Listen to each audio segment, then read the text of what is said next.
Hey guys, I'm bringing you a deck that I play at locals today.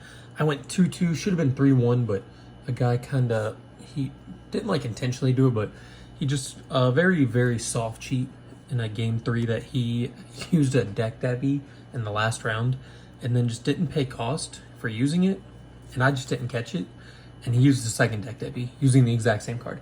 Anyways, I played X Saber, played 4 rounds. First round went against Lightsworn Christia Sworn as they call it. Second round went against Frog Monarchs. Third round, what did I play third round? I don't remember third round. I think I played against zombies. It was third round I played against like a beast mode type of zombies. And then fourth round I played against the Diva Hero, yeah. And so this did very well, actually. So this is monster lineup. If you don't know, Airbellum, everyone knows, attacks, discards card, direct attack. Full Helm Knight negates an attack, and then special summons when destroys. Emmer's Blade, basically a giant rat. Gravekeeper Spy. This is probably like one that most people don't see. I really like this because, you know, allowed the wall to give me just a turn or two to kind of gather some combo pieces, but then also just working with these to bring out the Arcanite Magician actually was very vital today. The triple Fault Troll, these things were awesome. I love Fault Troll. Actually, the third round, the first game I opened up triple Fault Troll, Emmer's Blade, Full Helm Knight, like Gravekeeper Spy, I think. I set the Emmer's Blade, he attacks, I go into another Emmer's Blade, my turn, draw. Drew into something not very important, but summoned Full Helm Knight, especially some Fault Troll, and he didn't have an answer. Once I went into the Hyunlei, because I blew up I blew up 3 back rows. He discarded for Phoenix Woman Blast, which put him at 2 cards left to my, at this point, Hyunlei, 1 card, and then Fault Troll, and I just summoned the other 2 Fault Trolls, and I OTK'd him. 1 Raggy Girl, I do see some people playing, 2 copies of this, 1 for 1. I do understand it's very important to a discard loop combo, and I don't know, I just don't have enough experience with the deck. Gores, I don't know if Gores was actually that good, to be honest, but, the Rescue Cat, Raikou was good, Giant Rats were really good. Everything here played really solid. I did really enjoy the Gravekeeper Spy. A lot of people today that were asking about my build asked why I didn't play Descendant, and I hate drawing Descendant before I draw Spies, which typically does happen with that. That is not an uncommon thing to do. But that was the monsters. Let's go into spells. I really think the monsters was good. I will keep that monster lineup the same moving forward. The spell lineup I think was really good too. Level limit area B. This is good because I think all the normal summon X Saber monsters, sorry for shaking, all the normal summon X Saber monsters are all under level 3. And then, what else do you need? It also helps with Full Helm Knight. I did win a match because I activated this, put some defense, some Full Helm, swing in, and allowed me to special summon, I don't know, something. But it just gave me too much advantage that at that point I was able to win. So really cool, just Floodgate 1-of card. Mind Control because you play 6 tuners. Brain Control because you play 6 tuners. Heavy Storm, Cold Wave. Arguably Cold Wave is better. I think I only drew it 1 time today and ended up doing really well because of it. Either way, just being able to shut off entire back rows and then threatening Hyunlei plus Cold Wave is pretty darn powerful. 1 of MST. 2 Gold Sarks. I think I only used it once or twice to get 1 time for Brain Control, but the game was over before I even got to Brain Control. And then I don't remember using it again after that, to be honest. And then Triple Book of Moon, obviously super good for just stopping combos, ruining dupe blocks, stopping synchros, getting out of Christias, whatever it is. I will say this did come up because it's pretty important for that with Full Helm Knight. Obviously, Full Helm Knight gets select from defense position monsters, but Book of Moon being able to set like Vanity's Fiend was a big one, or even Monarchs, but Vanity's Fiend just for Full Helm Knight to swing over, that was huge. So I really like the spell lineup. And then going in trap lineup I did not like too much, and I think there was only 1 card about that I didn't like. I did run the 1 of Starlight Road, not very good. Maybe it's a side deck or something like that, but I just generally did not like it. Dust Shoot's amazing. Judgment, amazing. Call, amazing. Open up a lot of plays, having Call plus the Gothams. Call plus Gothams really opened up a lot of plays on my side. I think if anything, I'd probably drop the Starlight for maybe like a deep prison or something. I just wanted some kind of other general monster type removal for already established cards. So I think dropping Starlight Road for deep prison would have been pretty solid. Other than that, I really enjoyed my whole deck. I only played double E-Call because I didn't want to have a chance at just dead drawing too many of them. In fact, I don't think I ever saw this too much, to be honest. So going into the actual matchups, now we went through the monster deck, and I'm gonna, or main deck, lay down the side deck and extra deck as I go through it. Round one, like I said, I played against Christia Sworn.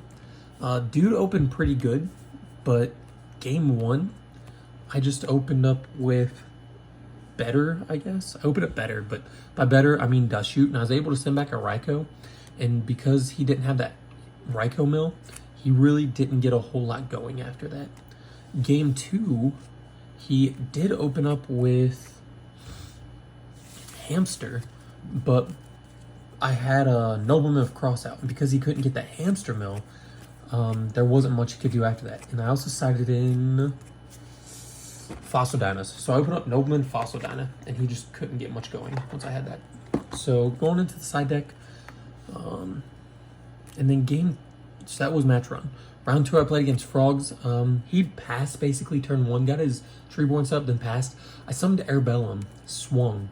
He had Gores, which wasn't a problem. The problem was that he was able to follow it up with a Miracle Fusion because I discarded water hero thing. Brain Control, and something else. So he ended up with like 10,000 points of damage, all because I hit like the wrong card off of Airbellum, and then he had Gores, plus the Brain. And then game two, I was always one card behind. I sat in, like Massacre Strix, but it's that situation where he summons like the Caius or Vanity's Friend or whatever, and then I drew Massacre Restrict. I know at one point he summoned Vanity's Fiend, and then the next three draws were some form of Gravekeeper Spy, Giant Rats, and Ember's Blade. So he just was really able to take me out. And then round three for Zombies, I don't think he really knew how to play against the deck game one. Then game two, I opened up with an early oppression. He used his MST too early and did not wait to see if I had an oppression. Actually, that was game three. We went to game three. He just didn't wait to see if I had oppression, and I got it off. And then, like I said, round four, OTK the guy game one, because I opened up with triple Airbellum, or triple Fault Troll, pardon me. Then I went into game two, we lost. Game three, I was completely winning every which way, but he used a deck devastation virus tributing Dark Arm Dragon. And I solemned it, but for some reason I didn't comprehend that he didn't tribute the Dark Arm. It's because I used Book of Moon on Dark Arm, he chained deck Devi. I used Solemn, and instead of him tributing the Dark Arm, he just flipped it face down, and I didn't even it didn't register in my head. The next turn he activated another deck Devi and hit me for like 6 cards. So I think, yeah, he completely destroyed me. I'm pretty sure I had game on field that turn too. Anyways, going over the side deck, I think what I would side in: Bottomless good, Mask good, Oppression good, Saberhole kind of niche. I don't know what I would side in Saberhole against. Maybe it'd be good against, like Monarch or something, just something that, or Machina, stops their turn one plays. I don't know. Mind Crush, I always love a copy of Mind Crush on the side just to throw against certain decks that if I'm going to keep in like Dust Shoot, or if I know that they're going to do like Stratos searches, or like Swap Frog bounces back to the hand, or I can play around, like Caius, or if they bounce a Caius, or start playing around JD or Christia. I do like Mind Crush for that. Nobleman, I probably side in triple Nobleman. Probably change that a little bit. I did double Fossil Dyna because they're also searchable with Giant Rat, and just relatively good, just showstopper. So it was good. It was good. It definitely won me a couple of matches just existing. Cyber Dragon, did not use them at all. And then Snowman Eater, I did use this in the hero matchup. I don't remember what it got, but it was good. Overall, I really enjoyed the deck. I really enjoyed playing it. Like I said, maybe the Saber Hole could be basically another Nobleman, or maybe I could take out Snowman Eater and Saber Hole, put in Nobleman. I'm not sure on that. And Starlight Road, I'd probably switch that into a D Prison is probably what I'm going to do. For the extra deck, I will note that I was missing Mistworm, and that definitely came up in the Frog matchup where I had Mind Control, Gravekeeper Spy, and Airbellum, and I couldn't go into Mistworm to bounce his whole field. So that was a bit unfortunate. I don't know if it would have changed the outcome of the match, but that was unfortunate. Double Hyunlei never came up. In fact, single Hyunlei almost. Yeah, single Hyunlei almost never came up, to be honest. Goyo, Brio Good, both Arcanites actually came up several times. Arcanite Magician was incredible. Black Rose never used it, or Bellum did come up. I think you can get away with running 1 Gotham's, 1 Hyunlei, and then throwing in like Mistworm and a Gaianite, because Gaianite is also a level 6 that allows you to go into Gotham's. But maybe you do want 2 Gotham's. I'm not familiar enough with the deck to know what kind of plays open up at what juncture, to be honest. But overall, I think the deck was 95% of the way there. Just a few changes, but let me know what you guys think. Have a wonderful day. Thank you for watching. Bye.